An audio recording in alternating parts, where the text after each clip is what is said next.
Hello, hello, hello again. After a long time, I have been off air. I could explain, but I'm not gonna. So, Unleashed Leaders of Change, Season 5. After a little bit of unexpected break, we are back. And I'm Sebastian on it, the almost naked CEO. And I'm here because I care and because I give a damn. And as I always say, use the power of your creativity, engagement, and leadership to dream big and make it happen together intentionally as we lift each other up. And today, we're going to talk about how you can use things that you have never opened yourself up to actually change things in your life and in others. So, I'm a very visual person. I like seeing things, I like seeing people. I kind of am happy about Zooming live. I've been doing this for nearly 10 years, even before people knew of Zoom and all that. I just enjoy the fact that I can see the person I'm talking to. I have a phone with no social media apps on it, with no email on it, and I don't like using it. Why? Because you have to carry the phone like this and you can't see the person, or you hold it like that and you can't see the person. So for me, visual, being able to see each other like this is very, very important. Having said that, I didn't realize that I was rejecting a part of visual power that was right in front of me, but I just never recognized it, never took it seriously. In fact, really, I mocked it. I made fun of it. I was like, why do you need to do that? So, what I'm talking about is vision boards. I never took them seriously. I thought, well, what's putting four pictures together on a board gonna do? Like, if you are a doer, you're gonna do things anyway. If you're not a doer, you're not gonna do anything. So, what's the point? It's just a waste of time. That was my attitude until two different people I met in my life. I saw them using the power of vision boards, and I was like, whoa, I never saw it like that. I just saw it as a hobby. And that's what we're going to talk about today. My guest today is Steve Gamlin. He is the motivational firewood guy. Yes, funny name, but it's really, really interesting. The story behind it is really interesting. And, we'll talk to Steve in a second. Uh, Before we do, I want to talk about how we met. Steve was supposed to be a guest on this show, and we were discussing things. Then, you know what happened in 2020 and 2021. So, one of those things happened, and I wasn't able to organize the shows. And things happen personally, professionally. It just stressed the heck out of me. I didn't know what to do. I was stressing, and out of nowhere, I reach out to Steve and say, "Hey, you know, man to man, can I talk to you? I just need some perspective from a male. I know I'm non-binary. I don't believe in male or female and all that, but I knew I needed some perspective from a man, from a male perspective." In I just reached out to him. We had a little conversation. That conversation changed my entire 2021. Entire 2021. It changed how I felt about myself. It changed what I needed to do. And without further ado, let's bring the magical, the motivational firewood guy. Hey, Steve, how you going? I'm doing great, Sebastian, and thank you so much for that introduction. I'm truly honored that our conversation had that impact for you. It's one that I remember very fondly, and it was just to be trusted in that situation. Like I said, I'm truly, truly honored and so happy to be here. It's an honor to have you. I am so glad I had that conversation with you. As I was just saying to the audience, it literally changed my year. I looked at everything from a different perspective. So, Steve, I'm going to give you the camera, and I want to, just introduce yourself to people.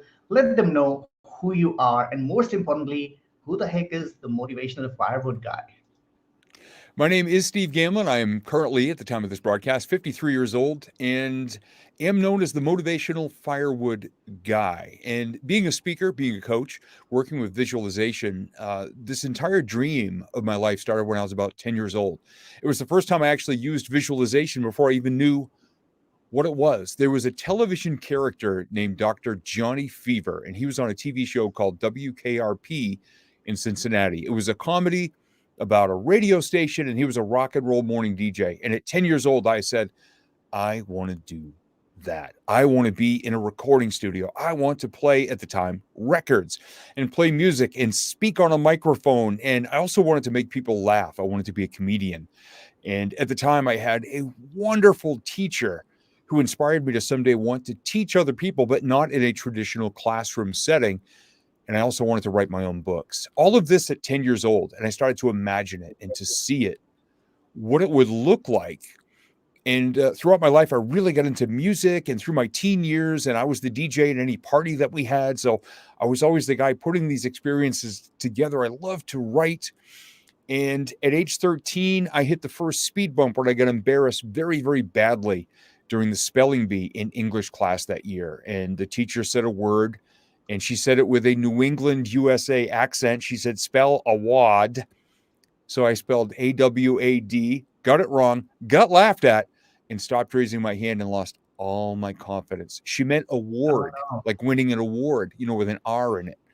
But so I spelled it wrong, got embarrassed, stopped raising my hand, and my confidence just eroded for the rest of my educational career. I stopped raising my hand. I stopped wanting to be in the spotlight. And I just grew and fell into the shadows a bit. I did not want to be anywhere where there was any attention. And at age 24, I'd finished college, barely, and got a business degree. And a friend of mine noticed that I wasn't really doing anything with my life. And he kept asking me, why didn't you ever follow your dream of being on the radio? And I just finally ran out of excuses. I was broken, depressed, living on my grandfather's couch at that point at age 24. And I borrowed some money from my grandfather, and I went to broadcast school that summer near Boston. And I wound up with a radio internship at the end of that summer, which was the summer of 1992. And I drove all the way to my friend's house to share the good news. I hadn't seen him all summer because I was living away from home, going to school. And he was so happy and he was so proud that I finally followed that dream that I've been talking about since we were kids. And unfortunately, that friend passed away about 3 weeks later. And that planted the seed for a very important lesson that's guided the rest of my life ever since, that when someone else believes in you and sees greatness in you, that maybe you don't see quite as clearly as you once did. Maybe life got in the way. Listen to those people who believe in you. And I wound up getting a job at that radio station, had an internship at. I enjoyed a 10-year career. I worked 15 years worth of hours and burnt myself into the ground, physically, mentally, emotionally, spiritually. I was just fried. And at age 35, in a very short window of time, I walked away from my radio career without a full-time job. I just had a little DJ business on the weekends, DJing weddings.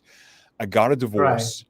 And at age 35, I was $62,000 in debt and had to Wow. crawl home and live with family for a while to put it all back together. But it planted the seeds for where I'm going now. But at the time, gosh, so many lessons crammed into a really short amount of time. If it was a game show, it would be called How Badly Can You Screw Up Your Life in Less Than a Year and a Half? And I think I would have Right. won. And that's it. At 35, you're going through this massive change you were not expect, you did not set yourself out for. And here's the fun part. At 35, you're not old enough, you're not young enough, and you're at this place where these failures can literally shatter you. They can break you. So, in that moment when it was going on and the divorce was happening and everything seemed to be crumbling, how do moving in with parents, which in your culture is obviously a big step backwards, how did all of that feel, and how do you cope with it? At the time, I just felt like an utter failure, but there's a gift inside of everything if you're willing to look for it. At the time, my dad and my stepmom, that's who I stayed with. My stepmom took me aside one day and she says, I know you don't feel really good about being here, but I'm going to tell you something, and don't tell your dad. He was starting to have some health issues, and he had built this particular home 15 years prior, and that was going to be their forever home. They were going to retire in that home and live there for the rest of their lives. he was starting to go through some health issues, and he wasn't able to take care of some of the physical work, in the yard, the driveway. They had a huge driveway. It was 450 feet, and every snowstorm was really a chore to get out and clear the snow. So what I started to do is kind of surreptitiously just kind of sneak around while he was at work and do all the work necessary. So just try to pick up the slack to just make it easier for him. So what I thought was the biggest failure, I was actually put into the place where I could create the most value and benefit for somebody I truly loved and cared about. And it was the right time, because my stepmom even said, look, if you weren't here for those few years, we would have had to sell the house. So it was actually a gift to them that I was there. And when I finally saw it that way and stopped beating on myself, I found the true gift in it that still benefits me today. Right. And you used the term earlier with me. Some days Phoenix rides a pogo stick. Yeah. You said that's what your journey has been like. So Yes. tell us, what do you mean? What really? What kind of pogo stick are we talking about here? Yeah. Well, so many people talk about when you go through trials and tribulations in your life and you kind of land down in the ashes. Of course, the mythical phoenix, the bird of fire, rises from the ashes and soars into the heavens. And so many people think, because of Hollywood, that when you have a challenge or go through a dark period in your life, that all of a sudden there's the snap of a finger and the clouds part like in the movies, and the angels go, ah, and all of a sudden the phoenix rises from the ashes. And when people say that to me, oh my gosh, Steve, you came back like a mighty phoenix and roared to success. And I go, hang on a second. Some days your phoenix rides a pogo stick, meaning you spring up out of the fire and you may Yeah. do something to kind of fall back in and burn all your tail feathers off again. But then every time you bounce back, I encourage people, every time you bounce back or every time you fall into the ashes, I want you to learn something. Learn something about yourself. Learn something about your potential. Pick up some skills. Get a little bit of scar tissue built up, because scars tell stories. And every time you rise up out of the fire, I want you to fly even higher. And the beauty of this is, when you burn all your tail feathers off by falling into the fire, you lose that old identity. And when they grow back, they're stronger and they're more vibrantly colored because you're better for it. So every time you fly a little bit higher, and eventually you can let go of the pogo stick and just take flight and go the rest of the way. But it's not always just like that. So if somebody watching this or listening right now has been in and out of the fire a couple of times, just keep rising back up. Just keep flying again and just bounce back higher every single time. And you'll increase the odds that you will succeed and grow back some gorgeous tail feathers. And that's what it is. That's pretty intense what you just shared.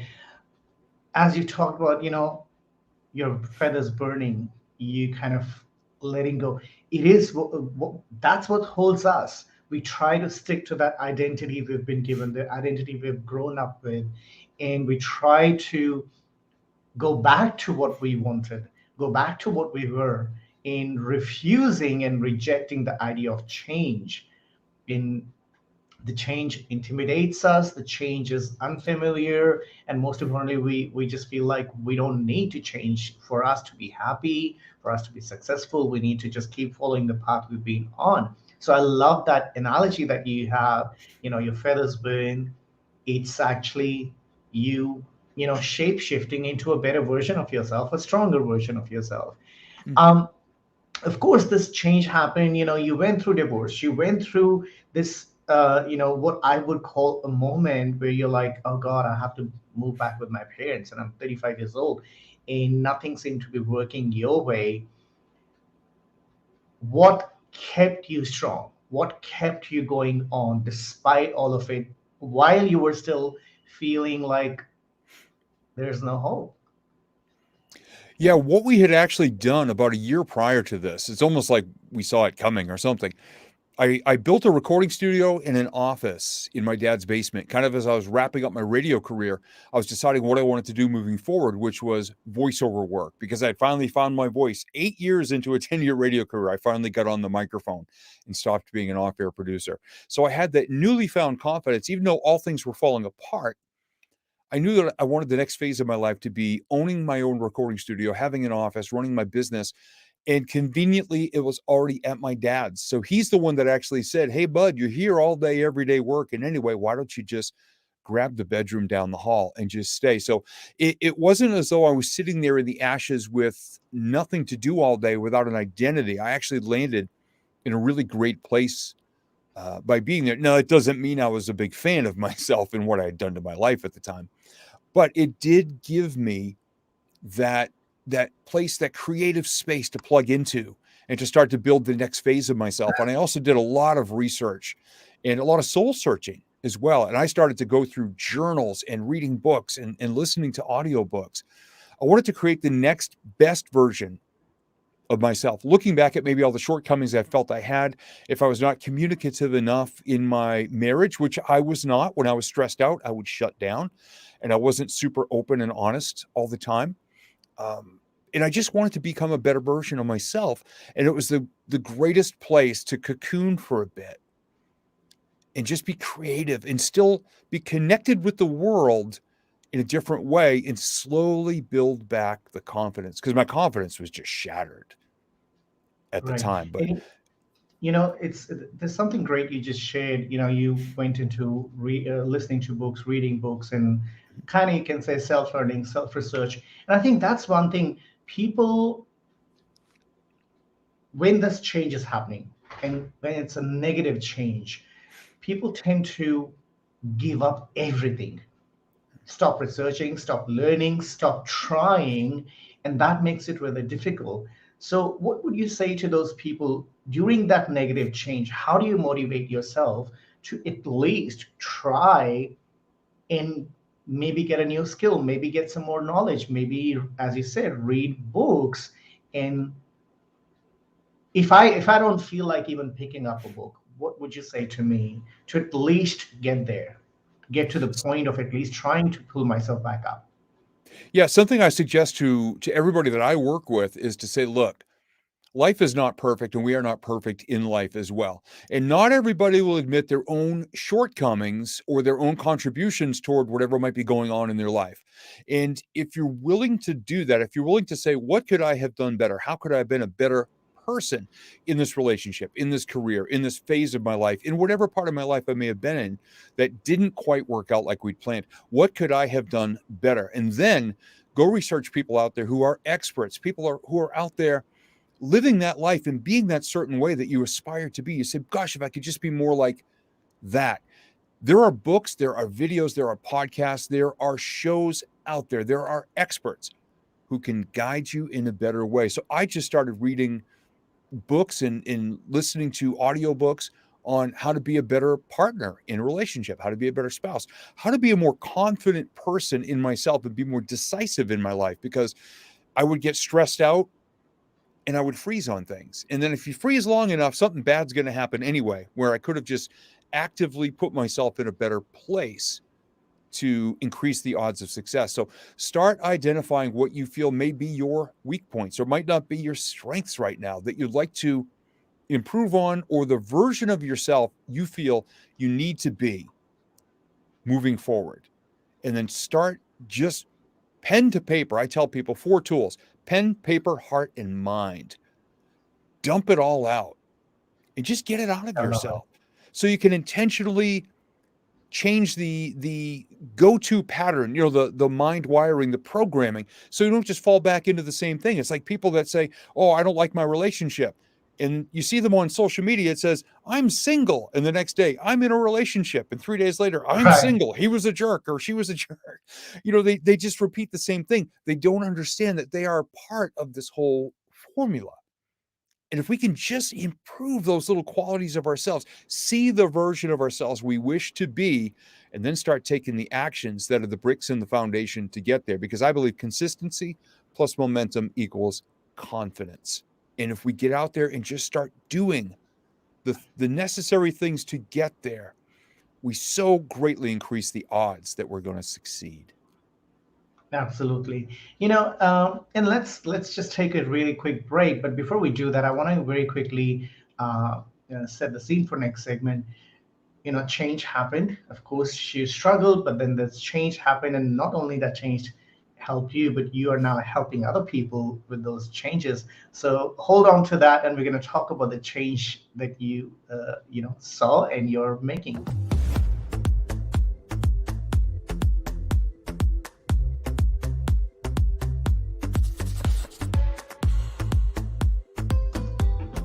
Come on now, you know what you need to do. Do it. Click, click, click right now. Why wouldn't you?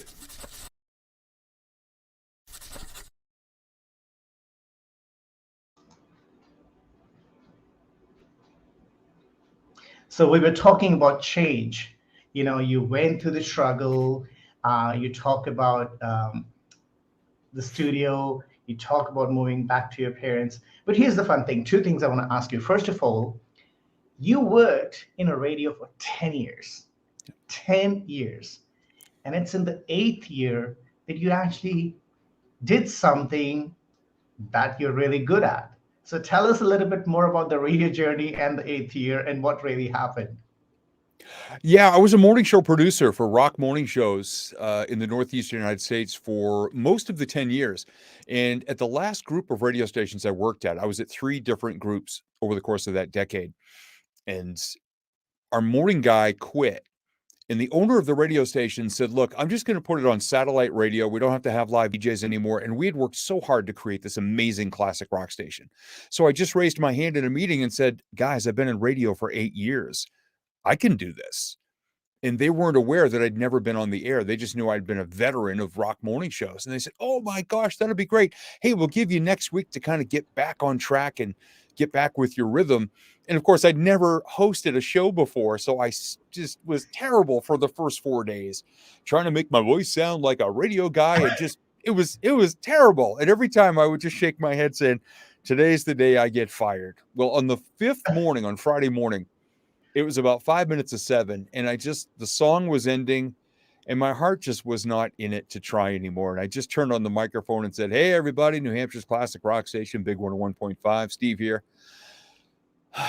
You know, I may stink as a DJ, but if you tolerate me reading the weather for 42 seconds, I'll play you a really good rock song.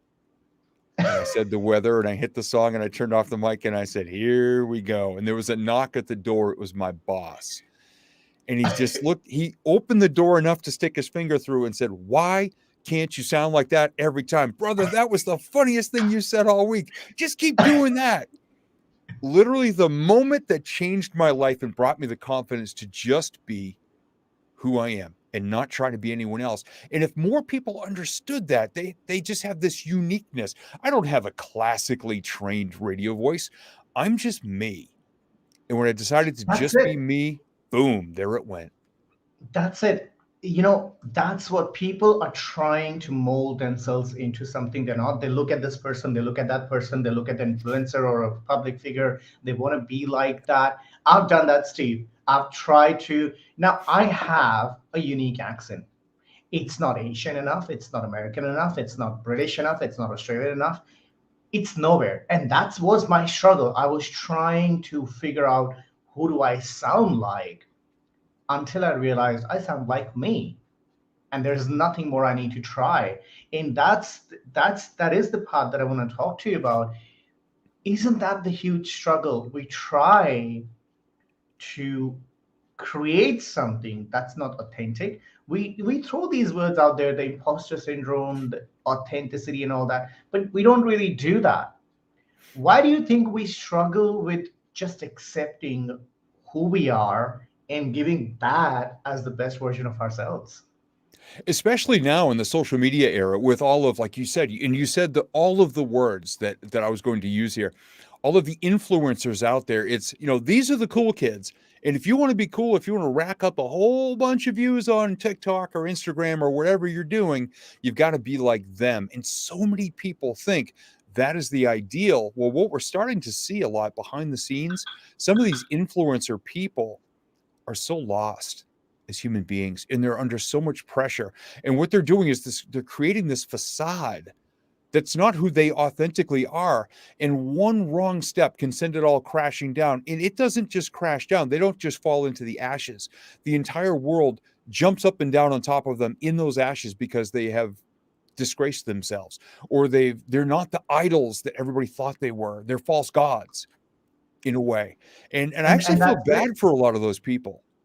It is. You're so true because the stress I have experienced it trying to be like, oh, but everybody, their TikTok is really going well. This is going well. I need to copy this. I need to copy that. And I see so many people trying to do that. They are sitting there because they didn't get enough likes, or they're sitting there because they don't have the right expression. They're spending hours and creating that 15-second video, and they're so unhappy, so stressed, so anxious and dissatisfied with everything that they're doing. And that's it. Um, Really, the focus is on trying to become somebody else. And we are losing who we really are. We're losing the strength and the change that we can bring. Um, when you went through this change, how did the motivational firewood guy come in? Because to me that is an influencer thing. That is a unique thing that I haven't heard anywhere else. There is no reel, there is no TikTok about the motivational firewood guy. Uh, from the situation you were in, how did you become the motivational firewood guy? In that perspective, what's your take on the imposter syndrome? Yeah, I can tell you the exact moment where the Motivational Firewood Guy was born. It was in August of 2003, and it was right about the time, shortly after. I think I'd been at my dad's house for about a year or so, and I started working with a life coach, and I was starting to put things back together, and they're kind of moving forward, inching forward. And on a Friday afternoon, I had $3 left in my pocket, and I went to a golf driving range where you can just get a bucket of golf balls and just whack the heck out of them to just get out frustration. And I'm a horrible golfer, so I went to the farthest tee box on the property, and it was underneath some big, tall metal towers. It was power lines. All the electrical wires were overhead, and it was a hot, humid day, and a thunderstorm came ripping through. So we had thunder, lightning, pouring rain. I'm holding a metal golf club, standing barefoot in the wet grass under power lines. And everybody but me ran from the storm. And I just sat there hitting golf balls, getting out my frustrations. And at one point, I just took the club and I held it up and I said to the storm, I dare ya. And I just held the club up in a thunderstorm. And I didn't get hit, but it made me laugh a little bit like, well, that probably wasn't a very smart thing to do. So I hit on my bucket and the buckets of two gentlemen who'd run from the storm. And after an hour, I could hardly lift my arms. And when I got back to my car, the rain stopped and the sun came out. And I just started laughing, just looking up saying, well played. It just struck me as so funny that I'm so charmed and blessed that I did not get hit by lightning. And the Right. very next day, I was talking to my life coach and he said, so how was your week? And I said, put down your pen and listen to this. And as humorously and funny as I could tell the story of that 1 hour, I shared it with him. And he was laughing hysterically on the other end of the phone. He says, I got two questions for you. Are you this open and honest and authentic about your life with everybody, even strangers? I said, well, yeah. Number two, have you ever thought of being a motivational speaker or a stand-up comedian? I think you'd be great at both. And I said, both of those dreams have been inside of me since I was about 10 years old. Wanted to be a teacher, wanted to be a DJ, and wanted to write books and wanted to educate people. And within 3 weeks, I was in an intro to stand-up comedy class, which I never even knew existed. And a few weeks later, I started going to Toastmasters, which teaches you how to structure and learn how to become a speaker. And about a Right. year after that, I went to a National Speakers Association meeting in the Boston area. And a gentleman said, oh, Steve, hey, this is your first time with us. Why are you here? I said, I want to be a motivational speaker. And he said, why? I said, I want to help people. And he said, well, what sets you apart? And I said, well, I want to help people. He said, we all want to help people. What makes you different? And after about a 3-minute conversation, I was out of guesses. And I said, you know what? If people come to hear me speak, it means they've got something not going well in their lives, or they've got this spark of something in their heart, but they don't know what to do. If I share a story or a lesson or an example or something I've gone through that helps them to see their next action and go for it, I guess it's like I gave them a piece of motivational firewood. And he I said, love that. that's exactly what he said. He goes, oh my gosh, I love that. Do you know anything about trademarks? I said, no. He said, "You know what I love the most?" He said, "You lit up when you just said that." He goes, I don't think you were even aware that that made you so happy to say." He said, "Young Yeah. man, you need to stick with that. You're onto something." And I've been the motivational firewood guy ever since. And listening to it makes so much more sense. Just looking at the word, somebody might wonder, motivational fire, what do you mean? But it makes so much sense when you explain it like that. And it is what it is. Like, we need that firewood to keep us going, to keep us thriving, into, to focus on our dream, which is where my question comes. Vision boards. I wasn't a big fan of them. I didn't even care about them. I thought they were a joke, and I'm not going to lie about it. Mhm. But I met you, and I also talked to you about Patty Mays, my good friend and my mentor. Um, you two guys literally made me think, because for me, Steve, all it was is, what are four pictures on a whiteboard or a board Yeah. do? Like, why do I need that? What does a vision board do, and how can it change people's future? I've always referred to vision boards as a wall mounted GPS, like a GPS unit that you help to get directions somewhere. A wall Oh, I mounted love GPS for the rest of your life, meaning you know where you are right now. If you had a GPS, it would either know or you would type in where you're starting from.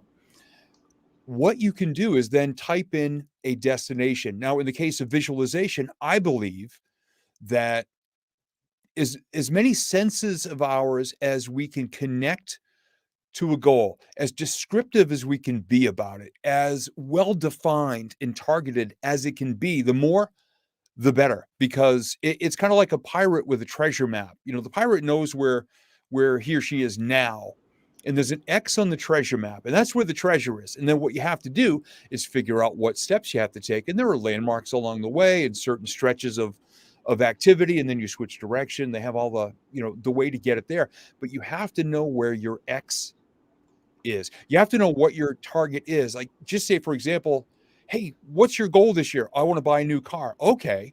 Some people would just say, I want a new car. I will ask you the make, the model, the color. Does it have a sunroof? Is it a convertible? Is the interior leather or cloth? How fast will it go? What is your favorite song that's going to be on the radio when you're driving it? And what we're doing is we're dialing it in a lot more. And there's this thing inside us called the reticular activating system. And when you start to get very specific with things, you start to notice, like, say, for example, if I say, I want a 2022 black Honda CRV, which I have a 2010 right now, and next year I'll be getting a new one. All of a sudden, I'm going to start to notice that car out there because I've made it Right. well defined. And if I happen to see somebody at a grocery store who has one, hey, I love your vehicle. I have an older version of this. What do you love most about it? Where did you buy it? What is your favorite feature about it? And you get to start being aware through your senses, even down to smell. New car smell is one of the greatest smells in the world. I mean, you want to make that smell new forever. There's a Right. candle called New Car Smell. So I tell people, go buy a new car smell candle and burn it once a week in your office. And then think of what you have to do to get one step closer to your new car. So seeing what it looks like, but then understanding all of your other senses can be involved as well. And for some people, it's very woo woo and mystical. It really is not the way I teach it.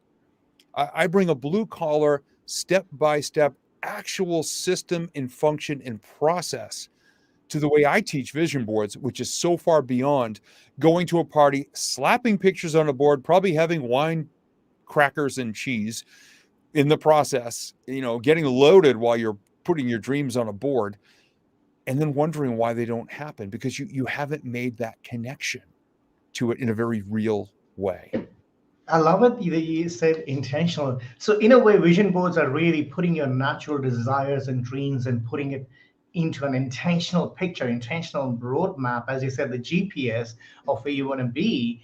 And I think that's powerful, because after speaking to you and after speaking to Patty, that's what I realized, that it's nothing but a blueprint, and it's nothing but it's you wake up every day and it reminds you, what do you want?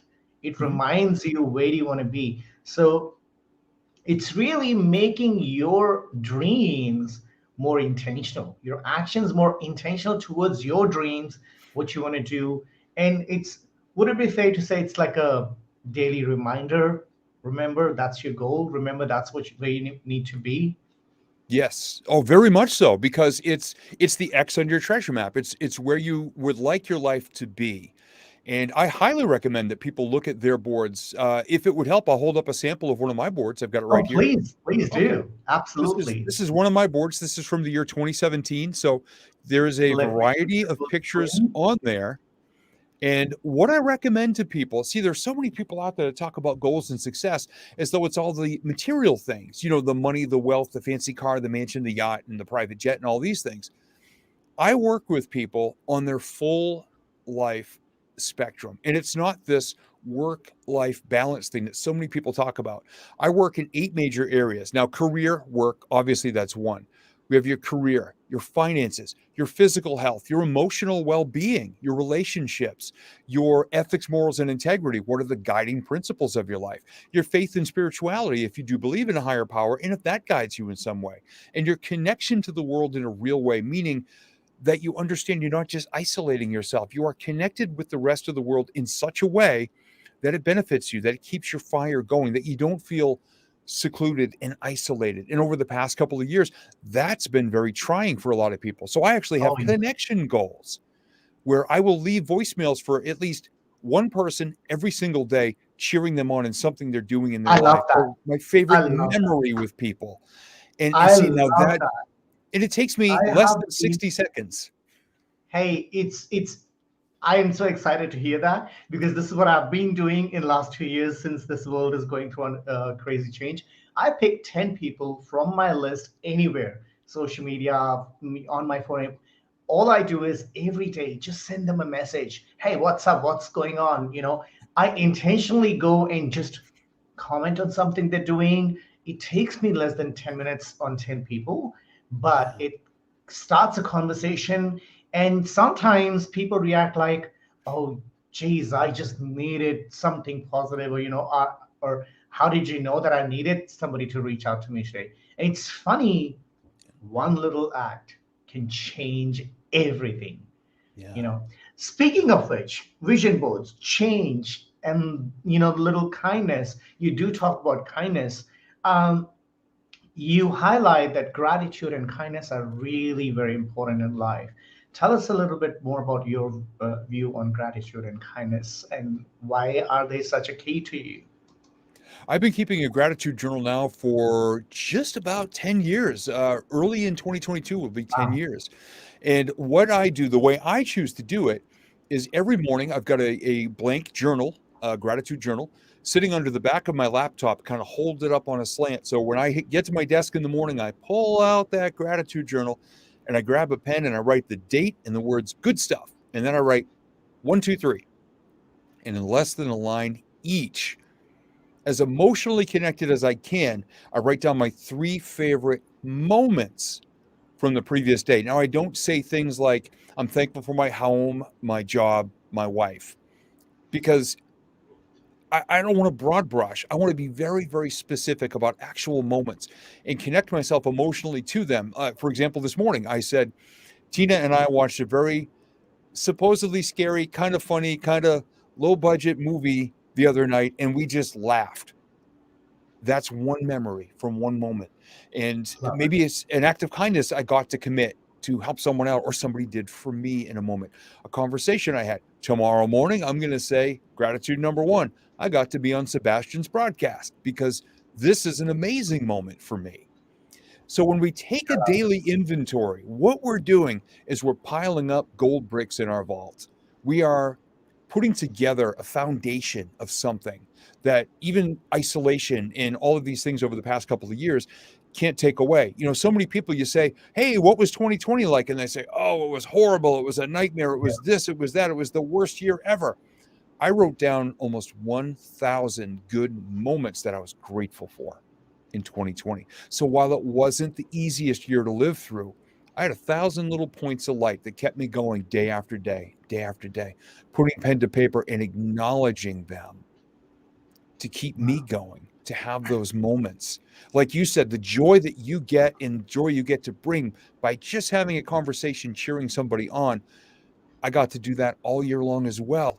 And it made me a better person and it kept me going. So gratitude is huge. And kindness, oh gosh, if you're a perfect example of kindness by reaching out to someone for no other reason than to share the fact that you care about them and you love and respect them. And the answer you gave, the response is my favorite. How did you know I needed that today? I just got That's right. goosebumps when I said that because that's my favorite thing to hear. It's almost like there was some power around me that said, "Hey, you might want to just reach out to this person today and let them know you're thinking about them, or I'll send something silly or make them laugh." And Those that's sometimes moments all mean somebody everything. needs. That's Yeah. all somebody needs on that day sometimes, just to lift them a little bit. I know this because, I that's all I needed sometimes, for things to happen. And that actually takes me to, you were talking about how you wrote down all your gratitudes, and you know which means, I'm just gonna guess, you also came up with lots of quotes. You've written lots of quotes in these last 2 years, which brings me to your book. Oh Mhm. yeah, another code book. Tell us about the code book. Yeah, this was several years ago. This particular book came out, and there are so many people out there in my industry, personal development and motivation, doing these big, rah rah everything, and they say these things, and they get up on stage and they tell people dream big, and everybody just wets themselves, clapping and cheering, thinking they said something so profound. So I decided to put together a quote book, and what was with it were also pieces of motivational firewood, meaning here's a quote. Now, there were 52 in the book. I wrote a quarter of them, and other ones are my favorites, which inspire me. So there was the quote. There's what I call the motivational firewood, which is a little explanation and also a call to action. And then there are blank success journal pages in the back of the book so that when you take an action, you can write down the result or your gratitude for it and keep track of how this book is adding the motivational firewood to the spark in your heart and the success you're creating along the way, creating momentum, creating confidence, creating better results, whatever it might be that you're after. It's a way to take small, simple daily actions and create better results. That is so practical. That's really using your own thoughts and using your own day-to-day events and making it into a self-program in a way, if you will. Talking about programs, you have a program right now running, the Vision Board Mastery Program. Tell us a little bit more about this program, what it is, and who should be reaching out to you for this program. Sure. When I was first starting out as a speaker, of course, I didn't have my message 100% dialed in, had the concept, and I had heard about this thing called vision boards by way of the DVD of The Secret that came out early in the early 2000s. And I don't agree with everything The Secret talked about and the way they explained everything, but there was this one gentleman about two-thirds of the way through for 3 minutes, a guy named John Assaraf, and he talked about vision boards and how he had used them by putting pictures of things he wanted and systematically over time getting them. Well, I didn't want to just say paste pictures and enjoy success. So I started to dig into the law of attraction, the mechanics and the science behind it, and the energies about it, how we could become magnetic by being very specific about what it is that we want to create and then taking logical steps to get closer to it. And as I looked around, I wasn't seeing any other program that I felt dug in deeply enough and really gave people like me who can benefit from having an actual process of steps. I couldn't find a program that I think went into depth enough. So I created one and I made my first couple of vision boards, and they were terrible because they were all stuff. And that's when I determined that you have to have all these areas of our lives that are working together 24/7 anyway, behind the scenes, and start representing all of them and building a fabric. And that's why I started to just take notes about what was working for me. And I started to teach this inside of companies. And then some entrepreneurs said, "Hey, Steve, I'm a one person entrepreneur solo. I can't afford to pay what the companies pay to have you come in. It'd be great if you had a way you could teach us, maybe a program we could listen to, always be listening for opportunities." Mhm. And so I spent 2 years and over 200 hours in my recording studio creating 74 minutes and 52 seconds of really good audio. Love it. Where can people find it? Where can they get access to your program? If you go to motivationalfirewood.com/products, it's on my products page. It's actually the first item on the products page. Perfect. We will put that up in the description as well so people can go and check it out. Now, you this 2022 2020, where am I going? 2022, 2020 and 2021 have been really challenging. They have been shifting the world in a very unique way, and you have been coping with it and helping others as well. Can you think of any specific moment where you helped somebody or you did something that shifted their life into coping with these challenges better? Yeah, actually, one of my vision board clients who works for a company that I peer at every year. I've been working with them now for about 12 years. And every January, I go to their headquarters and do a live event. Well, last year, because of the situations, I had to do a virtual presentation. And one of the people from that company team said, Steve, I've been part of 3 of your vision boards events, and I saw the virtual one this year. Oh my gosh, I would love to coach with you to learn how to be confident and be on camera and talk about my business, because their business model is based on in-home parties and expos and networking events and putting up displays Right. and being out in the public. Well, they couldn't be. So she said, I would love to work with you to learn how to do my business the way you've had to do yours over the past 2 years. And the previous year, she had sold about $6,000 worth of product in her business. It's a side business, but still, she wasn't very successful at it. Wasn't very confident. This past year, being pretty much virtual only, she's been in the top 20 in sales in her company, which is a big company, 3 times. And her husband even reached out to me and said, whatever you're doing with Jessica, keep doing it. She's confident. She's creative. She's on camera now all the time and talking about her business. She's doing virtual events and parties. And he said, I got my wife back. So whatever you're doing, please help her to stay on track and just keep going and growing with this. She's doing great. And I'm so proud of her. And she and I are actually on a call later this evening to go over our next steps, because I want to get her into the top 10 within 3 more months. And Well, first thing, do it's it. so heartwarming to actually hear that. And please pass on my congratulations to her for actually, getting there. And congratulations to you for making these changes and making people's lives better. I know this personally. You've made my life better, and I'm grateful for that. Um, which is where now we're running out of time, but we do have some funny little things we need to do. So I'm going to put you on camera, and I'm just going to be a voice. I Sure. have 3 questions, 3 very strange, weird questions. Maybe, maybe not. And let's see what you have to say. Are you ready? Yes, I am. Fire away. So, Steve, what's the weirdest professional mistake you've made?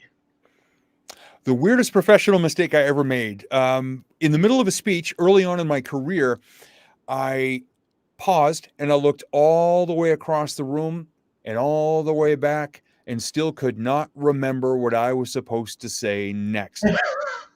That So is scary.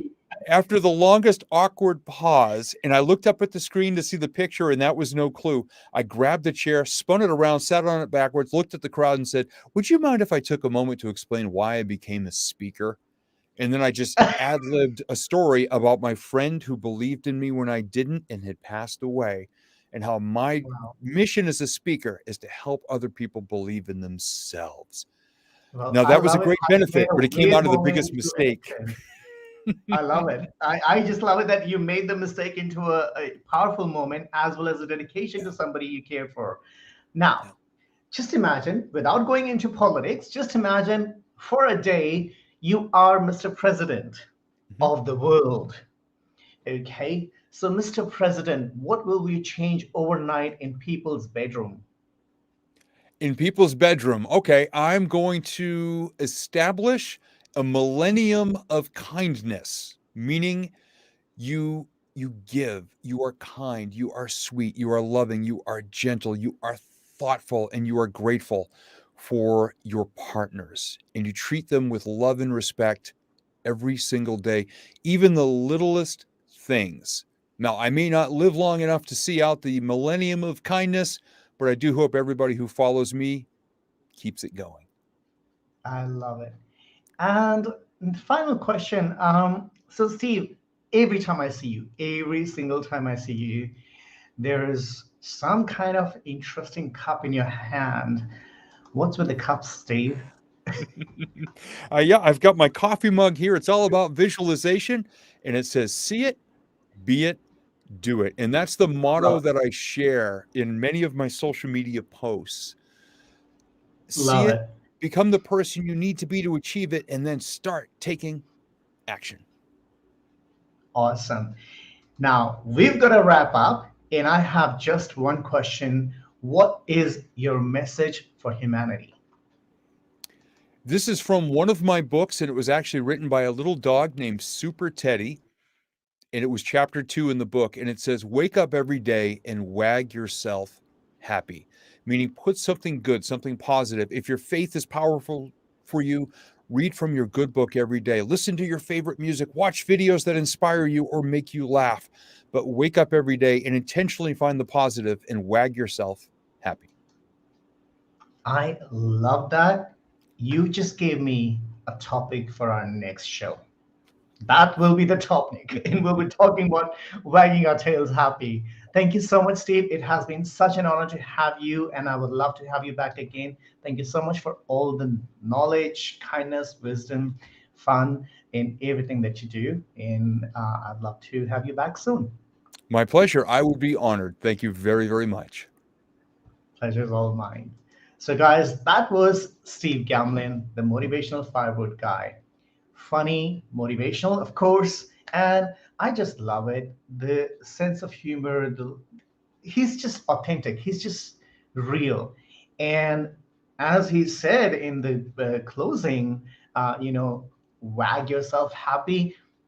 Yes, that's something I literally have learned to do over the last few years. I didn't know he was going to say that. I didn't know that is his, ideology. But that's something I do on a hard day or a good day. I wake up and I try to find a reason why should I be happy this morning.